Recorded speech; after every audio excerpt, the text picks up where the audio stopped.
thank you all for coming to our virtual presentation about packing a backpack. So, backpacking is a wonderful sport activity to get into now that the weather's getting warmer. So I'll ask you, do you have any trips planned, or are you just coming because you want to kind of figure out how to be a more efficient packer, or someone who really knows where everything goes super quickly? Or if you're here just to listen, that's great. Thank you for joining us.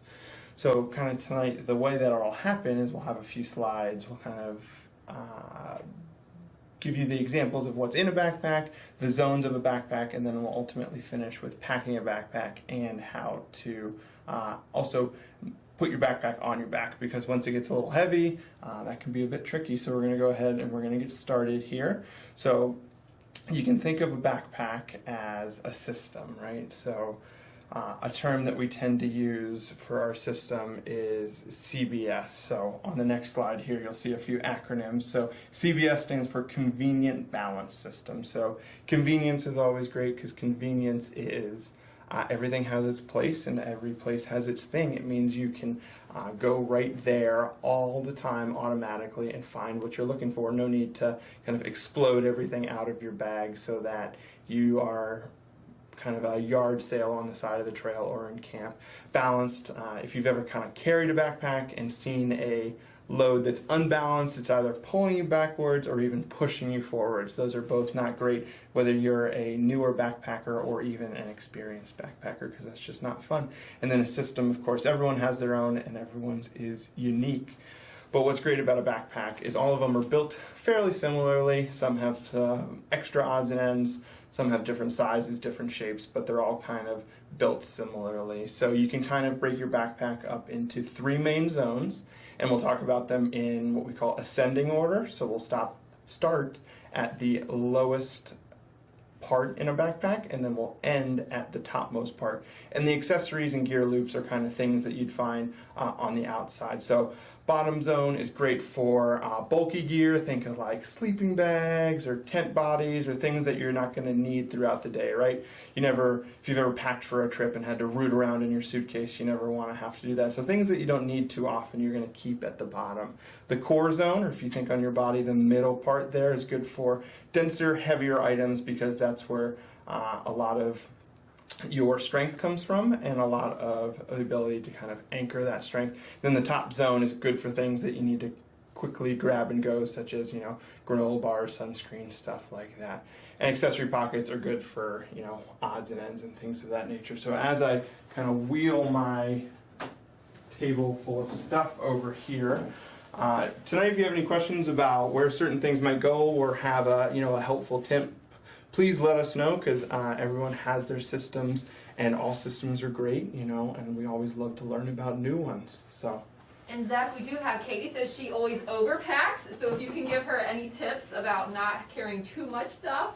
And then Ben said he's going to Alaska, so some cool trips planned for some backpacking adventures as well. Yeah, definitely overpacking is something I also used to do. I would say maybe even a smaller backpack might be the way you need to go. The more space you have, the more stuff you're going to bring. And Alaska, of course, being quite rugged terrain, you're definitely going to have to dial it in, because if you forget something, that's tough luck. So as we go to the next slide here, what you'll notice is we'll start with the bottom zone. So the bottom zone is for those things that are utilized maybe only once or twice during the day, of course. So for my first example, tonight's going to be a nice night here in Cleveland. It's going to be nice and warm and not a chance of rain, so I just have my tent body. So my tent body is something that's really great for the bottom of your pack. Also, something that's really great for the bottom of your pack is a sleeping bag here. And you might be saying, well, Zach, why is your sleeping bag not in a bag? Not to worry, I also have one that's in a bag, and we'll talk about the difference of keeping it loose or keeping it in a bag in a little bit. This is where that system, or personal preference, as some might say, kind of comes into play. So anything that might only be utilized once a day, so think extra socks, extra warm layers that you want to keep dry, because having dry sleeping clothes is always a must when you're backpacking or camping. No one likes to go to bed wet. So things that you only kind of utilize once a day are great for that bottom zone. It also kind of works as a suspension system for you, so if you have nice light squishy things on the bottom, the heavier things have something to kind of rebound up and down against as you walk. So as we go and transition into the core zone being that middle part of your back, in the middle part of your backpack, what you're looking for is this is where the big, heavier, bulky stuff goes. So, for example, things like a stove, or let me get my food bag, or your food bag and your clothing bag. My clothing bag happens to be green, so it is blending in, but I promise there is clothing in here.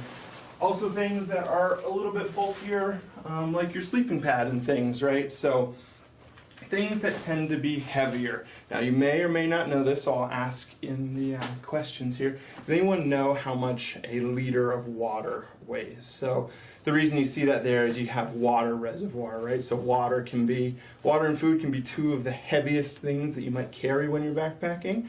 So if anybody knows how much a liter of water weighs, that can kind of tell you why it might need to go in that core zone. I don't have one with me right now, but a bear canister also kind of goes in the middle. Now you might be like, well, Zach, I want that on the top. You know, it's rigid, it's big, it's bulky. Like up near my head might be better. Actually, in that core zone is the best place to put it, so that it has that suspension system, but also has the kind of keeping that weight centralized. I think maybe we have some answers there, Rachel. Yeah, we have a couple. Someone said 3 pounds, someone said 1.3 pounds, and someone said 2.2 pounds. So a variety of guesses in there. Yeah, and water tends to weigh about 2.2 pounds a liter. So if you're carrying, 2.5 liters worth of water in your bladder, you're up near that 5.5, 6 pound range. Now, if you've ever carried a backpack, like I said, if you have it on the top, you're going to be leaning forward. Too far down will have you leaning back. So that middle zone is really the best zone for it. So when it comes to the top zone, of course, the top zone being the topmost part of your bag. So things that are great to have up there, extra insulation, things like a insulated jacket is a great thing to have. So if you stop walking, or you stop off on the trail, or it starts to get a little bit chilly, it's not buried way down in your pack, you have the ability to then go ahead and grab it nice and quickly. Other things that are really great to have: first aid kits, water filter, or kind of your water filter bag. That's what this blue bag is here. And what you might notice is I have a variety of different bags and also color schemes for bags. So backpacking is also great to be really, maybe some people love to be color coordinated and organized. So things like colored bags and stuff sacks, and also what you might know, and I'll show you this in a little bit because I have a wonderful backpack with me, but the brain of your pack, which is the topmost thing, is a great way to organize all of those things. Now, I know Katie had said that she may tend to overpack, so things that sometimes can cut down on the overpacking is if you say, this is all the space that I've limited. So in here, I have my pot. So pot is great to have, of course, in our core zone, right? Because it's kind of that rigid, heavier thing. But your pot can also house your stove, which is in this wonderful bag. And stoves aren't always as big as that black bag that I was showing you there. You can have stoves that are as small as this red box here. So that's where the personal preference thing comes up. So, combining items together to make them more efficient and easier to find is always great. So, a stove in a pot is always a great example of something that works well together. And of course, you can't forget the bathroom supplies, right? Unlike our houses where things might be prepped and ready to go at all times, in the backcountry, it does take a little while. So rooting through your backpack and trying to find things can be a bit stress-inducing, which is never great. So extra pockets, as I grab my backpack here just to kind of facilitate some extra pockets. So what you might notice, this is my backpack here. This backpack has wonderful what are called hip pockets. So hip pockets store things like, let me go back down to my table here. Store things like, we have sunscreen would fit in here really well, or these are white on white. This is some energy drink tablets. This is Noon Energy, things that are readily accessible that you might use throughout the whole day, so that they're great. Other things, accessory pockets that you may have on your bag. I have a wonderful large mesh pocket here. So you can see my hands coming through the mesh. That's nice and stretchy. That will accommodate a large range of things. And as I pull the mesh up, what you'll notice is I have a few external clips as well. So kind of in the chat, you might be able to guess what you could lash here. You know, there's a variety of options. You could get as creative as you want, but things that are able to kind of live on the outside of your backpack and don't have to take up space on the inside. Some backpacks have also more straps on the side. So we have these orange straps, and then of course on the other side, you'll notice I have my tent poles already pre-packed into what is my water bottle pocket and then secured with an external strap. So what's really great about backpacks is they give you lots of areas to put things, but what's really important to know is you don't have to fill those areas. You can leave them as full or as unfilled as you want. Just because you have the space does not mean you need to bring the stuff. That's the best way to put that, because the bigger the bag, the more stuff you bring, and what they say is ounces make pounds.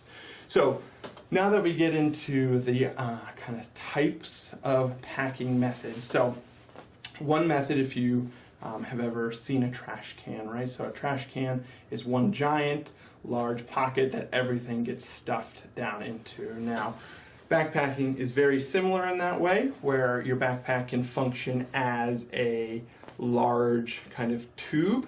However, backpack makers and backpack places also, as I come over here to grab my second pack, have started to understand that some people are a little more organized in this world than others. So what they actually have started to do is, as you can see with this green backpack here, is provide a, what is this? The bottom zone, have provided a separated bottom zone from our kind of core and top zone. What this allows you to do is get that extra bit of organization in your backpack so that your personal preference or your method is yours, kind of yours alone. I am not a particular fan of the split method. However, I know there are tons of people who are, because they wouldn't make bags this way if there weren't a ton of people. So I love it. So we're split in this room. So yes, we actually are split in this room. I love it. Yeah, so Rachel, of course, is a little bit more organized than me sometimes, so she loves the split thing. Rachel, what do you put in your bottom zone as I come and pick things up? Yeah, so sleeping bag, sleeping pad, maybe extra layer of socks are going to fit down there really nice. And if you pack it just right, it allows your backpack to stand up nice and straight. Which is going to allow you to have that CBS, conveniently balanced system that I talked about at the beginning. Yeah, that brings up a good point. So some might say if your backpack doesn't stand up by its own, it's not packed correctly. Say that's a bunch of hogwash, but everyone has their own ideas. Everything has this place. So last thing I'll say is sometimes bulky items don't have themselves a place, right? So this is a rectangle. Rectangles sometimes fit nice vertically in squares or in circles and things of that nature. But kind of coming back to our outside lashing points, I don't know if anyone had this idea or it was kind of said in the chat, but with my outside straps, what I'm able to do is go ahead and strap this to the outside of my bag. This sleeping pad, of course, is waterproof and kind of puncture resistant, so I'm not worried about scraping it on the ground, or I'm not worried about it kind of getting damaged on the outside. More fragile things such as tents or rain flies or things of that nature, while they can live on the outside of your bag, sometimes they're better well protected on the inside. So as you can kind of see, bags do fit well with things on the outside, and everything has its place. So we've talked about that single pocket or the trash bag method. As you can see, my whole arm fits straight down in my bag. Now I want to talk about what rocks and sand have to do with backpacking. So as I grab my rock here, so as you can see, this is quite strong and it's rigid and it doesn't really move. So you can think of stuff sacks, things that are filled to the brim, as rocks. Rocks come in different shapes and sizes, just like they do in the wild. So we have a big rock here, maybe we have a smaller rock here, heck, maybe even the brain of your bag, which is detached from my bag right now, becomes a rock that sits on top. However, while rocks sometimes fit nicely together, a lot of the time they don't. So things that are really malleable, such as extra layers, being your insulated jacket or your rain jacket, which is green as well, or your rain jacket can kind of slip in between those rocks and be that sand that fills those gaps. So the name of the game really when backpacking and packing a pack is get everything filled out as much as possible, because any gaps or things there can lead to undistributed loads or kind of off-balance loads, which is never good. So kind of as we transition into the packing sorts, do we have any other questions or comments? Yeah, so you mentioned the trash compactor bag, and someone asked using that versus a rain cover, and I think you were going to get into that a little bit as well. Yeah, so both are great options, and what's even better is if you use both. So I do have a rain cover here as well. It was just hiding behind my brain. So there are a couple schools of thought, and you know the best school of thought is keep your stuff dry, right? So however you keep your stuff dry is the best way to do it, whether it's stuff on the outside, stuff on the inside, or stuff with the inside and the outside. So I would say there's no right or wrong way. You always hear me say it's personal preference. I love the inside waterproofing method, not so much the outside, but you know everyone has their own preference. So there's no right or wrong way. You do you. Keep your stuff dry. That's the name of the game. But thanks for that question. That's a great way to segue into how you keep stuff dry in your bag. So as I open my trash compactor bag here, what you can also use is you can also use just a regular old trash bag, or if you have a contractor bag, or if you have any sort of industrial trash bag, or really any bag that'll keep water out. It's really important just to keep the water out from inside of your bag. Also, things that are great are waterproof sacks to keep things dry.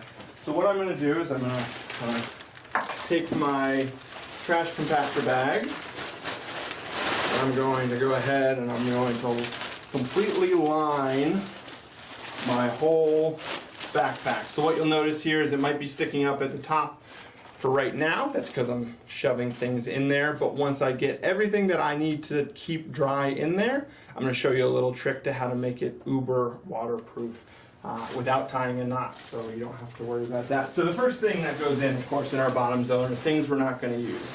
So wonderful summer night here in Cleveland. First thing that's going in is my tent body. And I'm going to transition from the ground to back up to the table because it's a little easier to stuff when things are below you. The next thing, if you can remember, right, more soft, squishy things. So I am someone who does not keep my sleeping bag in a stuff sack. You know, I used to really love the security of knowing it was in a waterproof stuff sack, and then it was nice, tight and condensed. However, I've found that I can manipulate this sand better than a hard rock. So I'm now of the camp that you just go ahead and stuff it down in there, and you get it to fill up all of the nooks and crannies that your tent body may have missed. So after I've done both those things, what you'll notice, and here we go, we'll see if I pass the test, right? So my bag sits up perfectly nice, so I would pass in Rachel's book, which is great. What happens now is I've kind of put everything that I don't need. I've put some clothes in there, I've put my sleeping bag, I put my tent body in there. I've put things in there that I don't want to get wet. So everything else that goes in my bag, I'm not worried if it gets wet because I have my outside pack cover. So what I'm going to do is something called goosenecking. So what you do is you take all the material from your preferred pack liner material, and you're going to squeeze all the air that you can out of the bag. And then what you're going to do is you're just going to twist and twist and twist about 6 to 10 times. And what you're left with is a long skinny piece that resembles a gooseneck. Go figure, right? Everything has a reason. And what that gooseneck now can do is it can get tucked behind nice and neat, so that from here on out, regardless of how much it rains, there is no opening for our bag to get wet. So you can think of it as a waterproof bag inside of a bag, which is really great. They're really inexpensive. Not worried if they get damaged at the end of the trip because they're pretty irreplaceable. Most people have garbage bags in their house. So next, from the bottom zone, we go up to our core zone. In our core zone, we're looking for things that we might use some of the time, some things that are a little bit bulkier, a little bit heavier. So I'm going to start, of course, with kind of like tons of extra layers. They're in here, I promise.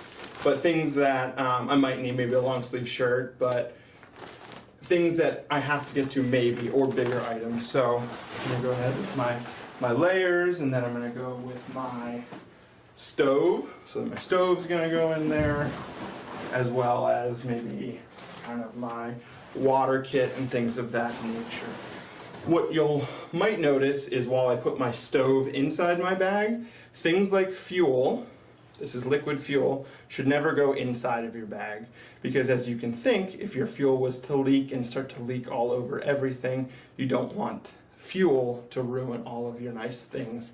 So where does fuel go? Well, fuel goes in those accessory pockets, whether it be a water bottle pocket, whether it be a large stretchy pocket, whether it be a kind of example of another accessory pocket somewhere on your pack. So other things that are going to go in our core zone, something that I haven't talked about is I also have a blow-up sleeping pad. This is great for the core zone because it's a little bit bulky, a little bit weird shaped, but it can act as that sand as you kind of unroll it. I have to show you the brown side. As you unroll it, it kind of goes in there. And what you'll notice is as I start to get stuff in there, this is a 65-liter bag. So 65 liters is great for kind of your 2 to 3, all the way up maybe to 6, 7 nights if you're a really good packer and really efficient. This is a great weekend warrior, kind of a weekend into a week-long backpacking backpack. What you will notice is I don't have a brain on my pack.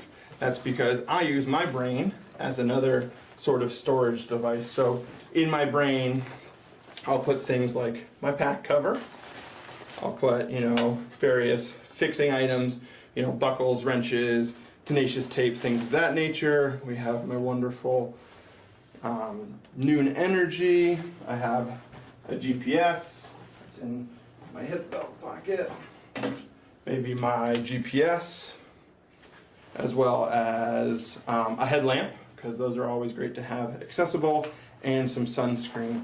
So as this comes, what's really great about maybe utilizing the brain inside of your pack is it frees up space for your head to lean backwards and look up, but also it still keeps that organization safe and sound. What's great about most backpacks is, what do you do with your keys? Well, you don't want to leave them out in the backcountry, so most of them come with tiny little hooks that are inside the brain. Most of the time they're underneath the brain so that you can clip them, kind of zip those up and forget them, so that you don't go ahead and lose keys, because getting out of the backcountry is just as important as getting in the backcountry.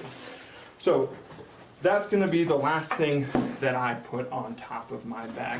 I have my rain gear, I have other things that are just below it, but there we go. My brain goes inside my bag instead of on top of my bag. I start to kind of condense everything, so a lot of backpacks have these compression straps to kind of keep everything as close as possible. I go ahead, I cinch my top strap closed, and I start to button things up. So as I'm buttoning them up, if you have any kind of last minute questions or kind of things that you want to ask or get a little bit of advice on, or just kind of want to say in the chat, please do. So now that my bag is completely buckled up, you'll kind of notice that there's no bulging spots. It doesn't look as if it's kind of off in any way. Maybe some straps are tightened a little bit more than others, but the shape of it is kind of that trash bag cylindrical shape.